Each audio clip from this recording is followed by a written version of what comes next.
I hope you've had a good lunch break. My name is Nick Lampkin, and I'm the Chief Executive of the Organic Research Centre in the UK, and I'm privileged to be able to chair this session for the plenary for the afternoon.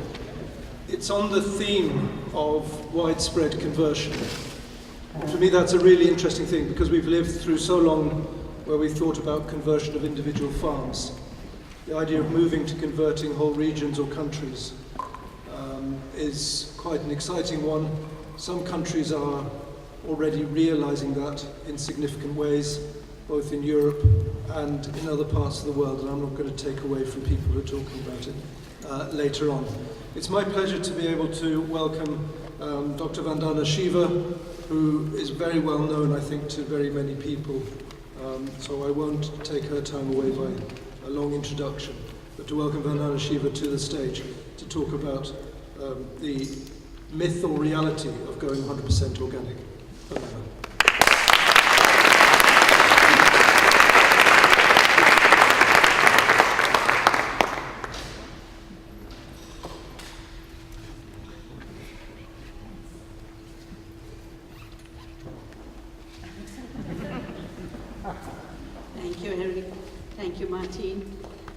Dear friends from the organic movement, it's a joy to have this reunion. It's a very, very critical moment for our movement as well as the evolution of the planet and the state of humanity. I wouldn't say going organic 100% a myth or reality. I would ask, do we have the luxury to not go 100% organic? Because the first issue of organic is the issue of a worldview, a paradigm, a scientific system. And this is what Albert Howard was able to distill from Indian practices when he was sent by the British to improve agriculture. You know, the word improve is so familiar to the colonized world that we know we are always being improved. Every time I see the word improved seed, it's a colonization of seed. Bill Gates is working very hard at doing that right now, all over the world, and in Andhra Pradesh in India. You can't have a half paradigm. You have a paradigm. So you can't say 50% this worldview. The worldview is the whole organizing frame through which you think and organize your world. And organic has always been the worldview, philosophy, and science, and not just a few tools. The discussion has often been reduced to tools. And then the issue can become how many of the tools do I mix around? Very interesting moment on that. The first reason why we can't afford to not go 100% organic is the planetary crisis. Climate havoc. We know that not only is industrial farming and globalized trade and agriculture the single biggest contribution to climate havoc. I've written a book on it called Soil Not Oil. We've done years of studies on what's happening with the soil. We've just completed a 20-year study for Doon Valley, our valley, and our farm. And in the 20 years, there's a 100% increase in organic carbon, but not just in organic carbon, in nitrogen in the soil, and zinc, and magnesium.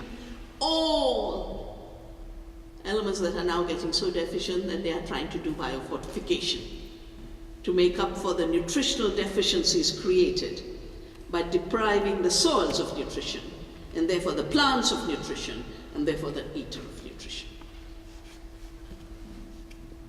We know it's the rupture of the planetary boundaries that is causing climate change, and if you look at the map of planetary boundaries, actually the nitrogen rupture is even more intense. And that comes from urea.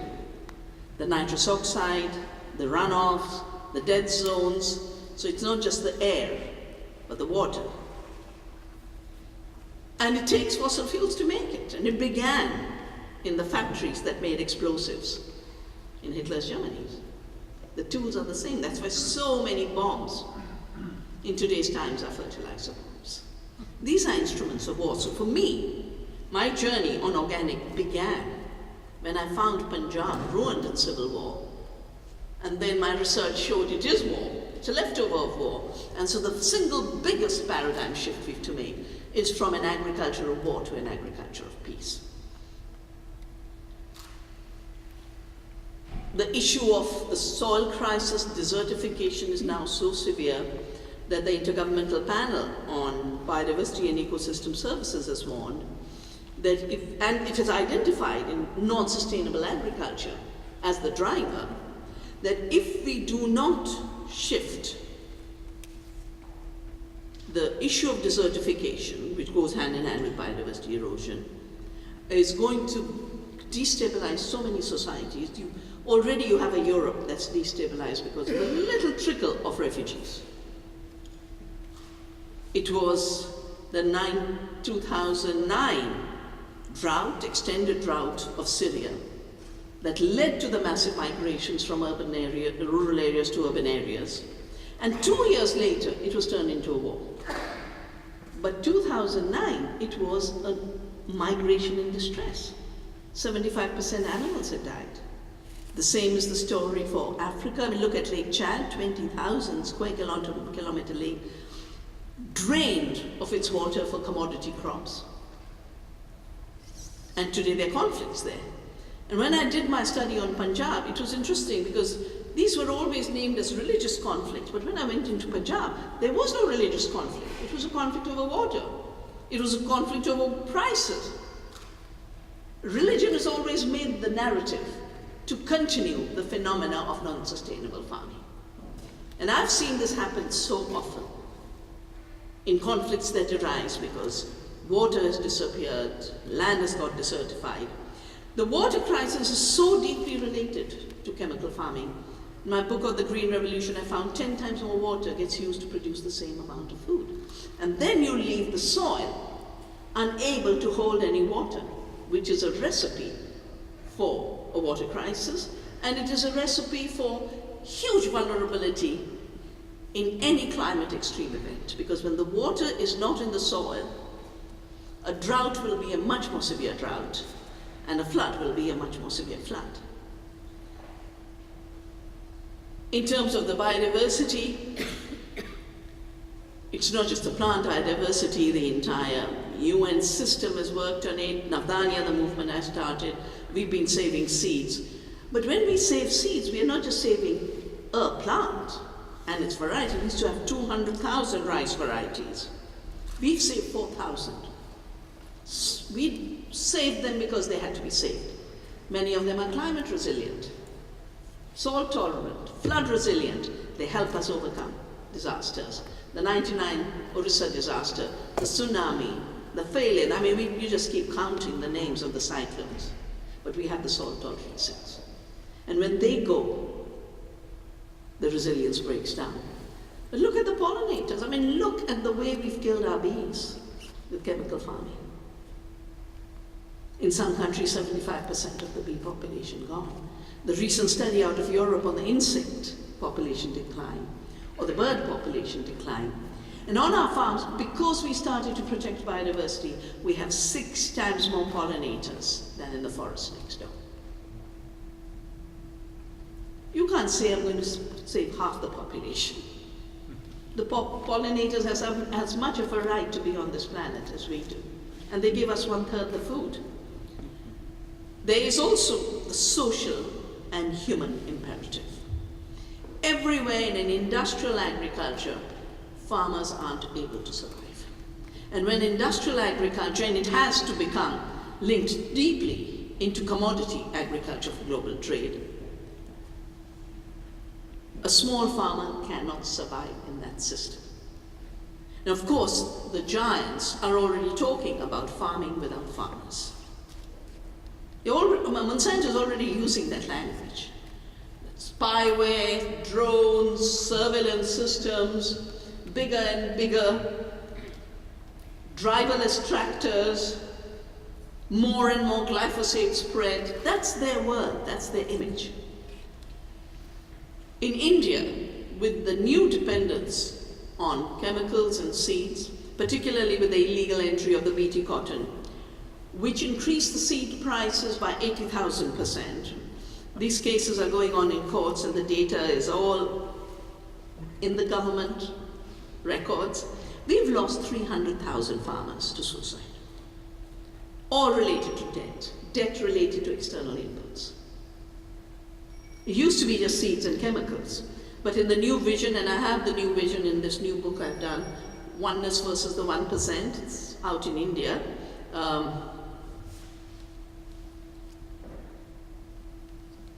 Climate Data Corporation has been bought by Monsanto. Soil Data Corporation has been bought by Monsanto. Pollinator research has been bought. With the level of concentration and mega mergers, if you think of it, a cartel of three that sells the chemicals and seeds, Monsanto and Bayer have merged, ChemChina and Syngenta have merged now, and DuPont have merged. And then they are so deeply linked to the trading side. All the trade and the breeding is decided by trade. Walmart decides the size of apples and the variety of apples according to the size of their trucks. And if the truck size changes, your apples must change. So there is no tolerance for diversity in this kind of concentration. And of course, the new entrance in this is the financial world, which is now a digitalized financial world. And it's moving so fast. In India, we have experienced the new digital dictatorship where cash was banned. Overnight, we were being told you can only do transactions on digital.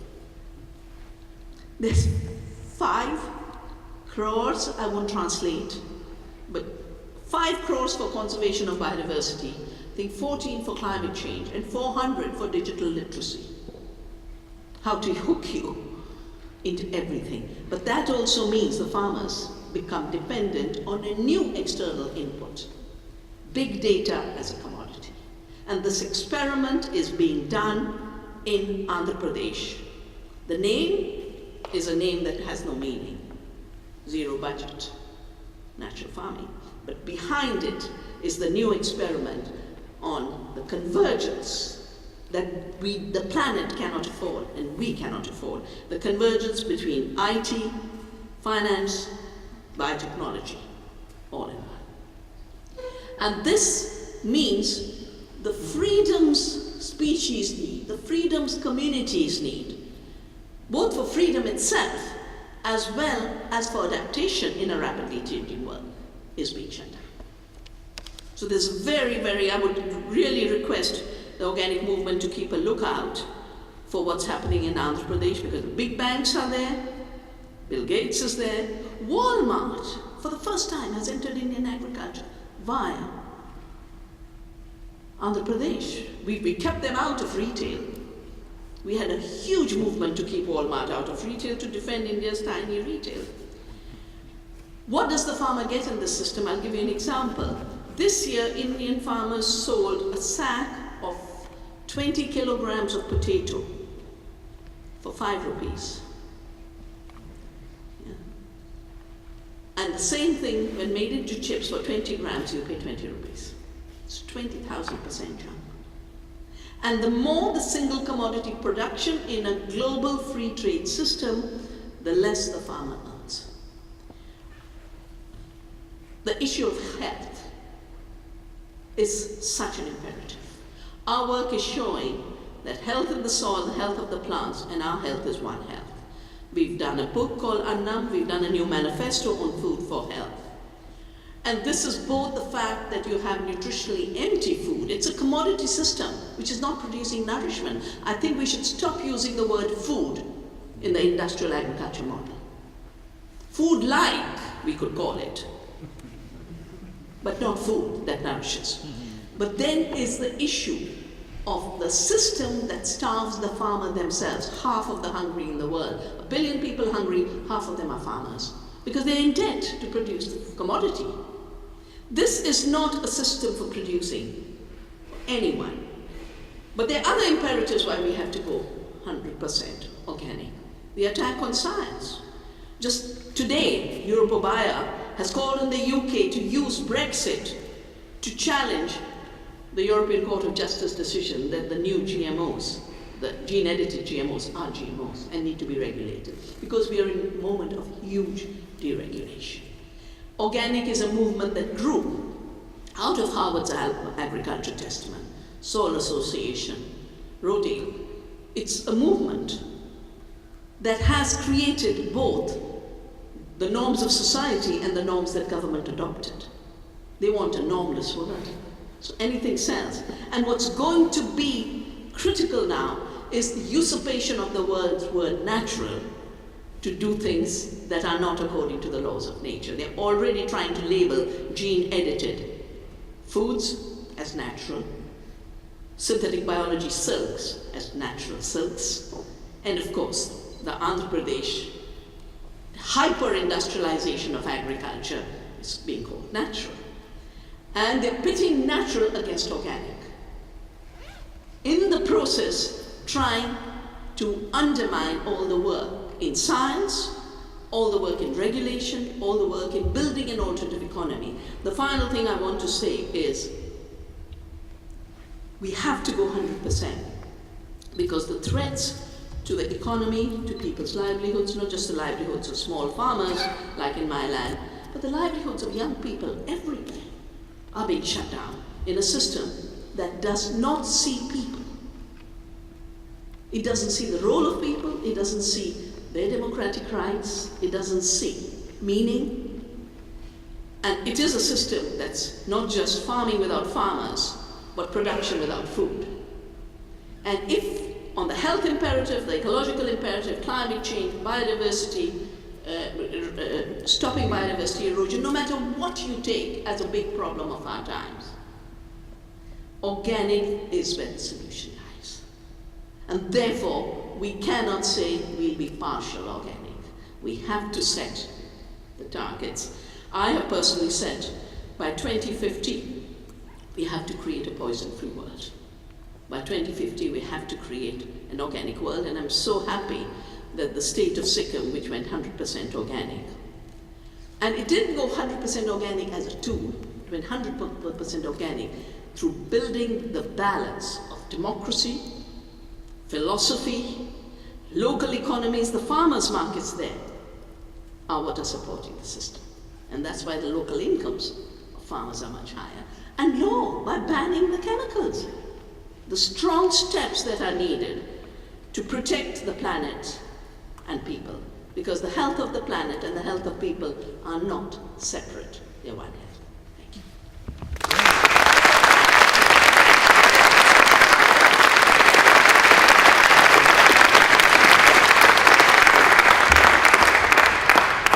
Thank you, Vandana. We kept precisely to time, very helpful. We have an opportunity for questions in a moment, but first I'd like to ask Volker Engelsmann, if he's visible, to just say a couple of words. There is a microphone following. I'm told you knew about this. So. Photo, please. Thank you, Vandana. This is slightly bit of a surprise, but I'm supposed to reflect on Vandana's speech, right? Nick, thank you. How can you reflect on such a reflective speech? I mean, Vandana's integrative approach shows that you are the living example, isn't it? Would you agree with me? Of somebody who integrates philosophy, democracy, the economy, the ecology, and merges all of this into a new concept. After all, we, I guess, all agree that the mind shift that is required is between the ears. That's where it has to take place. And we've always said sustainability is no longer a niche. If we look into the ecological and economic, ultimately, and social disasters, it is a mirror that reflects the limitations of our own thinking. So, I mean, apart from the fact that Vandana is publishing 3 books every day, I think, and the tremendous work she does as an activist, as a philosopher, as a change leader, as a laboratory of change with the community around her, and the power of her philosophical power, I mean, the activist power, the democratic power, is stunning. So I'm completely speechless, and I can't say anything to reflect on this. Thank you.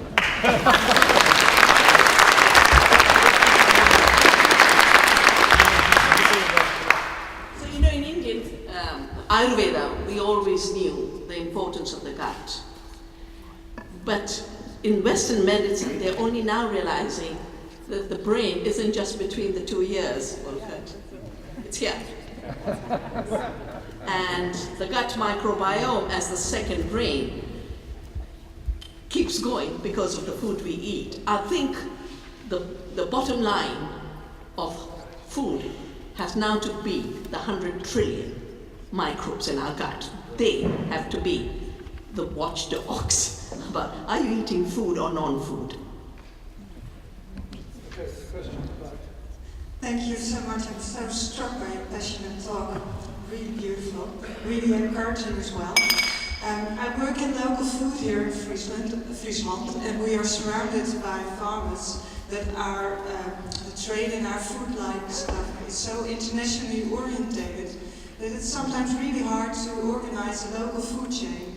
And I was wondering if you could say something to encourage us to really get this local food network together and getting to grips with terms that a pineapple from South America with an organic label might not be the way to go.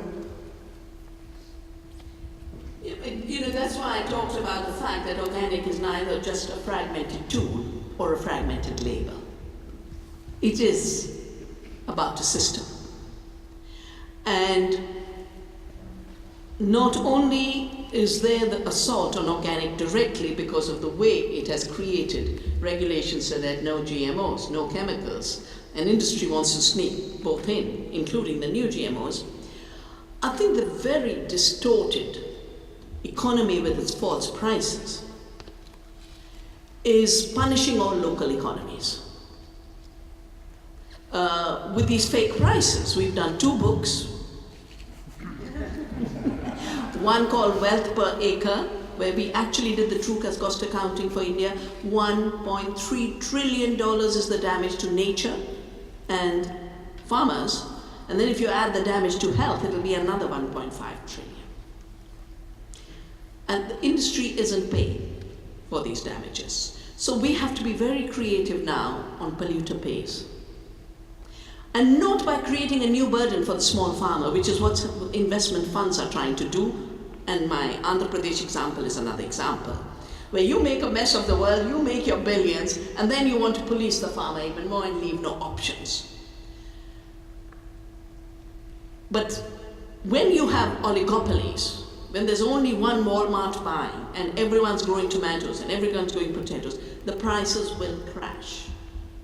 No farmer supplying to Walmart earns more than 1% the consumer price. So we have to build organic, biodiverse local economies, but we've got to do all of the other work that it takes. And we are in a very big flux about trade. You know, our Trump keeps trumping trade every second day with something or the other, which doesn't show any direction. You've got Brexit creating another threat. But I think this is the time to correct the errors of the WTO rules of TRIPS, GATT, Agriculture Agreement, and the other very false standards called the sanitary and phytosanitary standards, which are industrial standards imposed to shut down local food economies on pseudo-safety measures. We deal with this on a daily basis in India. So the economic issue of price is going to be a very important issue for creating local economies. And I believe local councils, local regional government, should start putting taxes, even if the national government is failing, so that there's an equalizer.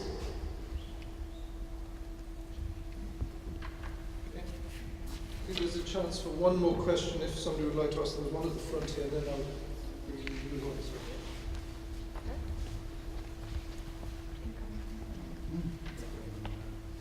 Hi again, Dr. Shiva. So maybe for the others, I've been to your farm and I've seen the changes you've accomplished, and I've talked to quite a few farmers in the area as well. And I was wondering about the role of the peasant farmer in this change. To what extent do you see the peasant farmer as a catalyst for this change? I see it personally as something, as one of the essential roles in this change. But I was wondering what you thought about the peasant farmer.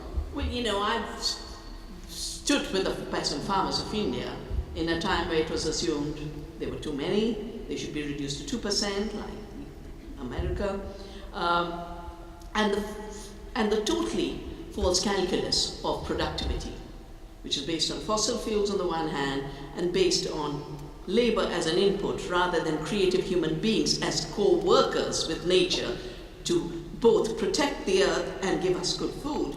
Those are the shifts we need to make. But I really feel the shift has to be not thinking of the peasants out there, but all of us becoming peasants in our mind. Thank you.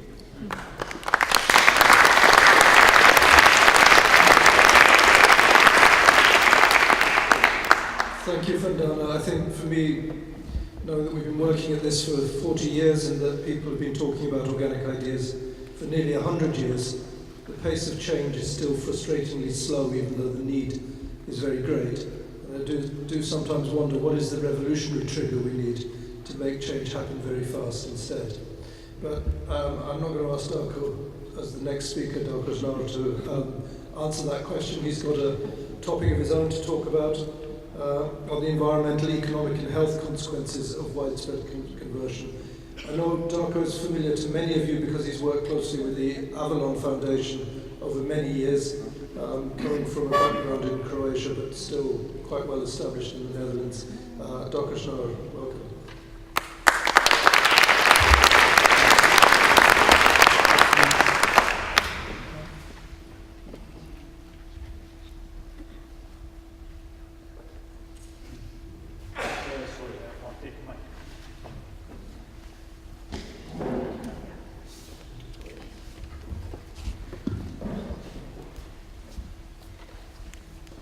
Well, dear friends, dear colleagues, it's such a privilege and honor to have a floor this afternoon and also to be in the company of so many great people, including some living legends here and organic pioneers. And we as Avalon are really thankful to all of you who made this effort and joined us today. Thank you so much. The topic of my presentation concerns also an upscaling of organic farming. It is something that I've been busy for the last 10-15 years. So I've been asking myself, but also other people have been asking myself, well, what are the consequences of widespread conversion to organic farming? And I'll try in the next 15 minutes to share some of my thoughts about it, as well as some of the results from the studies that I've been involved in. So I'll start with a brief narrative and try to explain why we've started doing these kind of studies. And I'll briefly reflect on the assessment methodology. I'll show some key results, and I would like to conclude with lessons learned and also 3 takeaway messages. So we as Avalon have been involved in many projects. I think more than 100 in approximately 40 countries. Very often we've been in the position to preach and advocate organic farming, so to speak, but also on the other hand to advise either farmers or NGOs, and also from time to time the ministries, the governments, even the World Bank, UN organizations, OECD, etc., etc. So very often we find ourselves in a rather unpleasant position, because we have to answer or give an advice on this question. But the real question is, do we really know ourselves the answer to that question? Well, all of us who have been so many years in the organic movement advocating its spread and its practices, we all somehow feel that it is the right way. But when it comes to facts and figures, well, we can show something. Not always, well, univocally supporting the conversion to organic farming. We know that organic farming is providing all kinds of benefits, but we are also fully aware of its downsides. So very often the policymakers, they want to know the answer on the simple following questions. What would be the consequence of a widespread or even total conversion to organic farming in terms of the impact on production, which is related to food security, the impact on GDP, basically it's about economy, and of course the state of the environment, which is related to the quality of life. And last but not the least, for many policymakers, labor force, employment, that is of course very important too, and for us as well. So if somebody would be able to provide a comprehensive answer on these 4 questions, well, that would be quite something. So we decided to undertake a dangerous journey because even I must say, at least that's my personal opinion, that even within the organic movement, the topic of faster and wider conversion to organic farming, including 100% conversion, is quite often a sort of taboo thing. So there's always fear, and then our opponents, they try to convince us and make us to be afraid that we are going to starve, that we are going to lose jobs, GDP will fail down, etc., etc. So, well, but I consider the question and the topic of scaling up organic farming as something really essential and something that is timely to be discussed. Well, it's time to act. We all know that. We've heard that this morning, we've heard that also from several speakers today, and I often say that actually we tend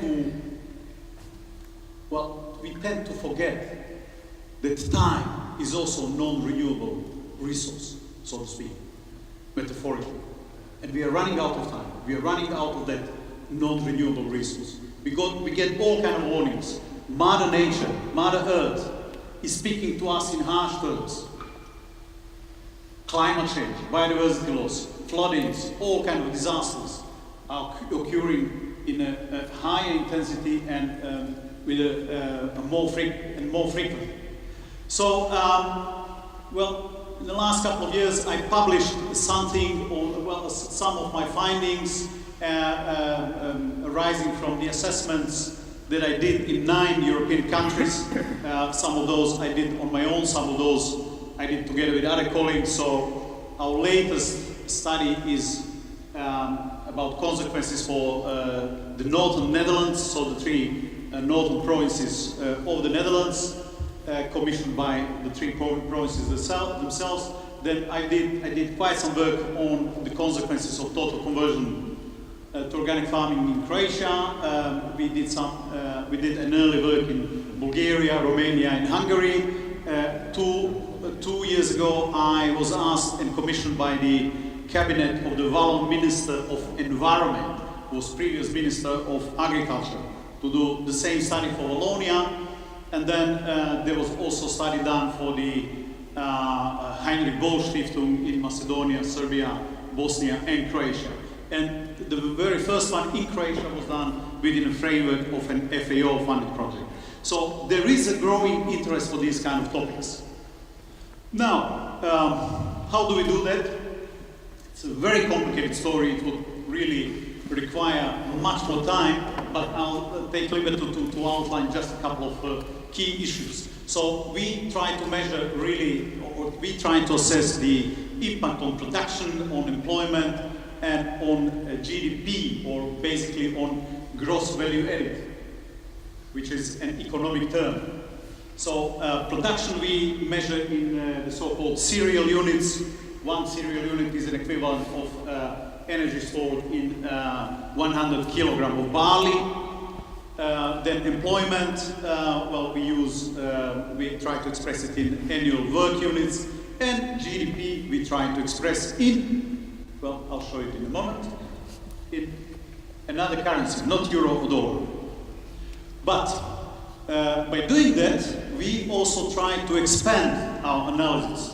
So the point is that if you make a slightest change in a farming level, in a farming sector, there will be tremendous consequence for all kind of upstream sectors, including energy sector, including transport, and particularly farm inputs manufacturing. Then there will be an impact on farm inputs retail, and as well as on public and private administration, research, technology development, and banking. So going 100% organic would tremendously change all these upstream sectors. I think the change to the downstream sectors would be well, less pronounced, because basically, to put it black and white, for a chips factory, it doesn't matter whether they process commercial potatoes or organic potatoes. So, but from our experience, we've noticed that the most important thing is to focus on fertilizers industry and feedstuff industry, because that's where the most jobs are, that's where the biggest pollution is, and biggest environmental impacts. Now, so I said, okay, let's try to measure the economic consequences, but let's try to make it slightly differently. So we start from the gross value added, but we subtract gross value, we subtract environmental costs and benefits from gross value added, and we try to express it in a virtual currency called futuro. So it's not euro, but futuro, because most of these costs are going to happen in future. But then there are also all kind of public investments, particularly agriculture subsidies, or sometimes we have hidden subsidies on fertilizer production, fertilizer manufacturing, fertilizer transport, fuel, etc., etc. So when these costs and sometimes benefits like carbon sequestration are subtracted from gross value added, then we get what we call real value added. So this is a journey from gross value added to real value added, which we try to express in a virtual currency called Puro. It is a purified euro. It is purified from environmental costs and benefits and public investments, so basically subsidies. So basically we are in a quest for Puro, a purified euro. Now, when we, in conventional economic terms, we always talk about these kind of costs that are so visible. But there is much more. We all know that a range of environmental costs and also a range of other social costs. Now, and of course there is a decline in food quality, which is very difficult, if not impossible, to monetize. Now, when we take into account the environmental costs and benefits, and change, or most of the time decline in food quality, basically it boils down to health costs. So health costs are what is really important, and so morbidity, mortality, decreased cognition of the population, etc., etc. So that can be expressed in monetary values. So this is a complicated scheme, how it goes. We don't have time to go into this, but well, just to give you an idea how complex it is, and this is very simplifying. So it's really quite some work and very complex. And here it is also a sort of novelty of our approach.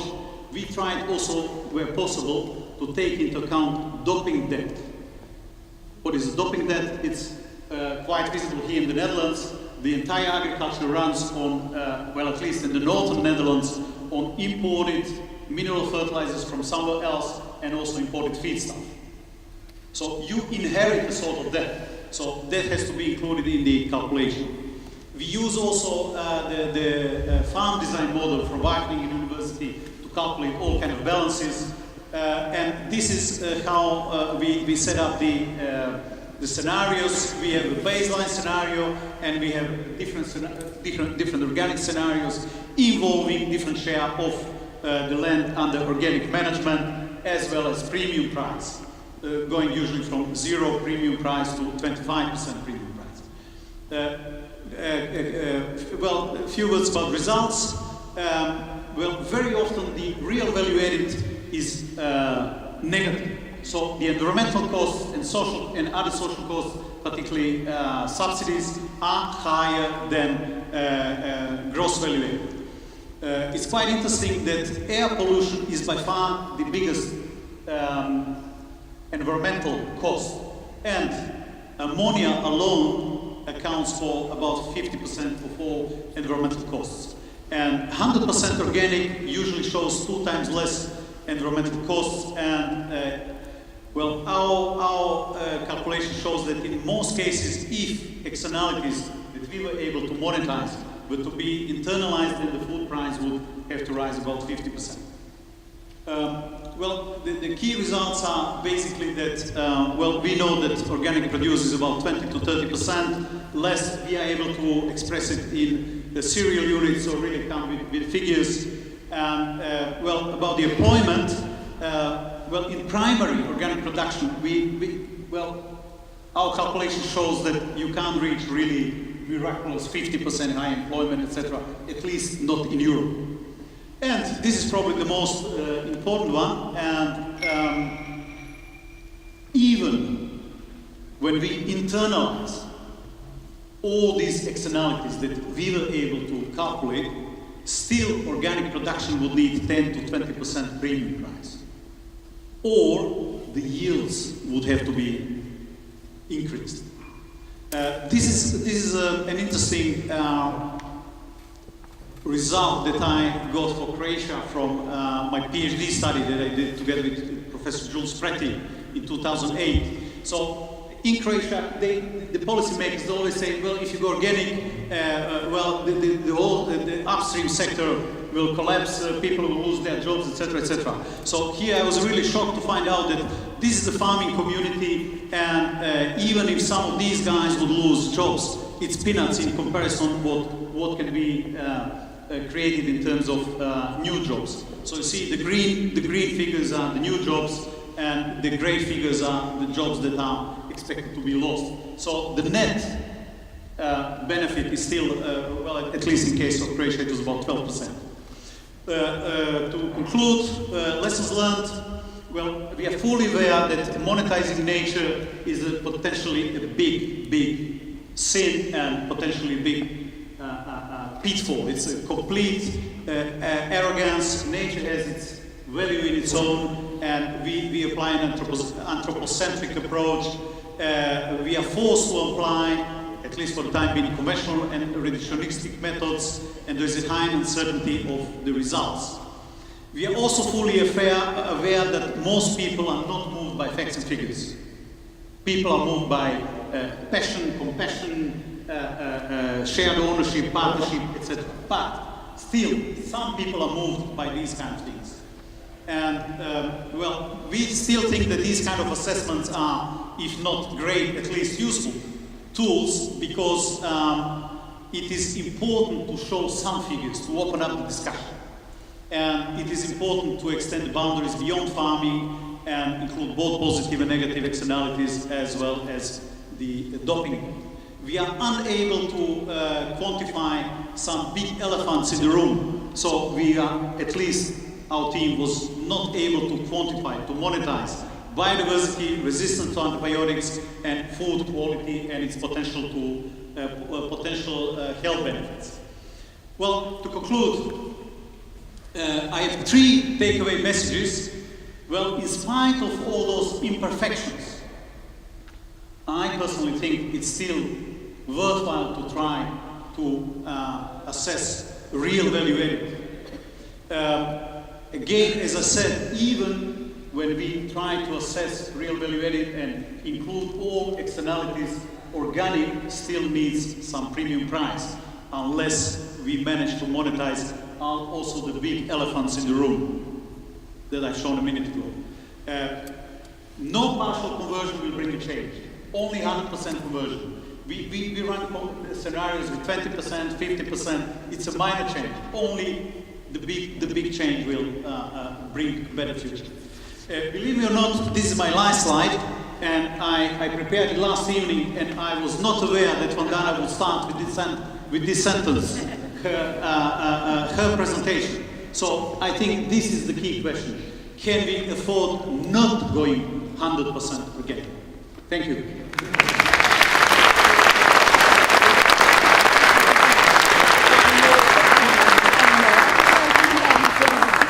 Thank you, Darko.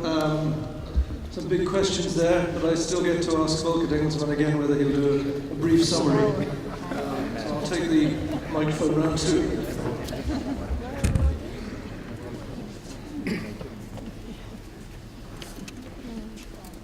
Thank you, Darko. I appreciate tremendously, I think, speaking on behalf of all of you, your statement that there is no such thing as a silver bullet to the solution, the environmental, ecological, and social crisis. So the only thing we can do is exercise and extrapolate various models, which is precisely what you do. And without claiming that monetization provides us with a solution, and by also being very subtle about the fact that the most important things can't be and won't be, we won't be able to monetize, I think you also sort of very delicately pointed out that that doesn't mean that monetization can't help. In the discussion, as part of a dialogue to redefine wealth, ecological wealth, economic wealth, social wealth, spiritual wealth, and by even playing around with a new currency that includes all of that into a euro, I think that kind of creativity is needed, and we need laboratories of change, which can start locally, which can start anywhere. And I think you, Darko, are a laboratory of change in itself. So thank you very much.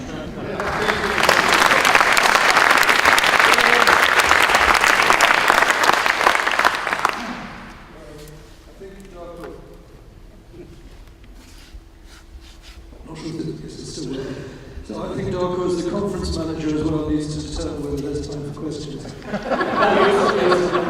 Democratically chosen by me, yes. So any questions for Darko? There's one, Ben Rugaya. I have the mic Oh, already. sorry. You've beaten me to it already.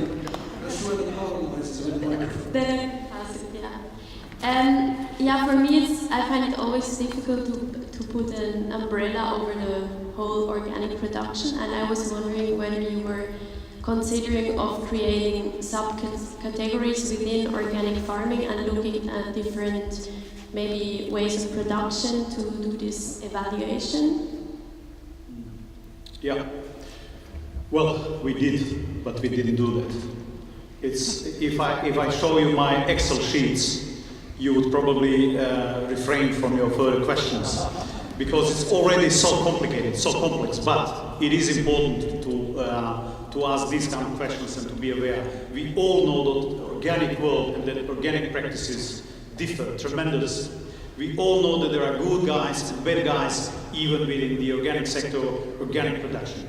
We also know that organic features in some situations some rather unhealthy and unsustainable practices that ought to be changed. So I'm not idealizing organic and saying organic is the solution for everything, but I think it is a very important contribution to a better world, and I always say it's probably the best second alternative to norm that we have in agriculture. Yeah, I refer to your, I think it was the PhD, the Croatia data, and I think there are two dimensions which should be added, and I'm sure you agree. One is the issue of food waste. So if we talk about increase, and we know we have a rate between 30 and 40% post-harvest in consumption, then we have almost the solution. And the other one is about organic still needs to be 15%, 20% more expensive. Just one fact, in Germany, there's now on the markets misfits, vegetables that don't meet the EU classification, they're not straight enough, maybe the carrot has a leg. I talked to organic farmers who are in this program, actually this discounter, who did it, Penny. They're at least 20% more income. Still producing the same amount of organic food, because they could sell what they otherwise had to throw away, or give at least maybe luckily to the pigs, or to the compost. So if we are a little bit creative, I think this figures where you still see a gap compared to conventional, which is anyway an unfair comparison, as we know, I think we are there. Yeah, fully agree with you, and that's definitely something that is badly needed to include waste management and the issues that Bernard mentioned in the equation, and that is something that we consider to be related to farm downstream, which includes consumption patterns and processing, etc., and trade. So that's the next phase, indeed. Okay, we have one last question from Hans Herren. I know we need to move on to the next session now. Yeah, we'll be very short. I was wondering if you included the cost of certification, because if you go 100%, you don't need that anymore, right? So is that price tag? Yeah, that's a good point. I deliberately avoided doing it because there will be also another benefit, and that is the benefit of the economy of scale. Because now, when an organic milk truck has to travel all around to bring the organic milk, there's an extra cost, and that will be the same narrative. So again, there are so many things to be improved here. This is just a kind of skeleton. So we see it as a challenge also for students, for other people to join forces and to improve our work, even maybe to come with completely new figures. So we will be very happy to see anything that comes out as a stimulation of discussion as a result of this work. Okay, thank you very much.